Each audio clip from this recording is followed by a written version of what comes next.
आप लोगों ने बचपन में उस चरवाहे की कहानी जरूर सुनी होगी जो बार बार भेड़िया आया का झूठा शोर मचाता था। लेकिन हर बार जब गांव वाले उसे बचाने के लिए दौड़ते हुए आते थे तो वो उन पर हंसता था। फिर जब एक दिन सच में भेड़िया आ गया तो लड़के ने बहुत शोर मचाया लेकिन उसे बचाने कोई नहीं आया। अंधभक्त और आईटी सेल के लोग यही भेड़िया आया वाला खेल पूरे देश के साथ खेल रहे हैं। आते जाते हर किसी को वो देशद्रोही कह रहे हैं, चाहे कोई देश को हिंदू मुसलमान में बांटने के एजेंडे के खिलाफ बोल रहा हो या कोई सरकार से उसकी जिम्मेदारियों का हिसाब मांग रहा हो।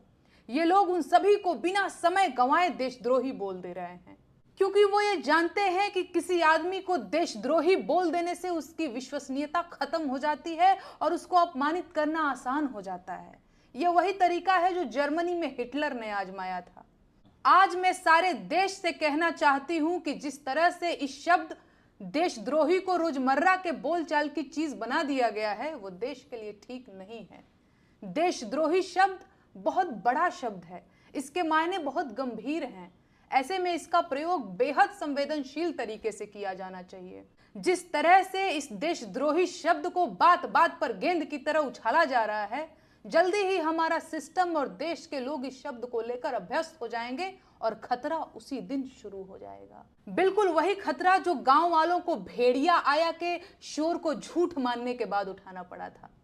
देश भी उसी ओर आगे बढ़ रहा है। जाहिलों का झुंड देशद्रोही शब्द को होली के लाल गुब्बारों की तरह हर किसी पर मार रहा है और खून खून चिल्ला रहा है।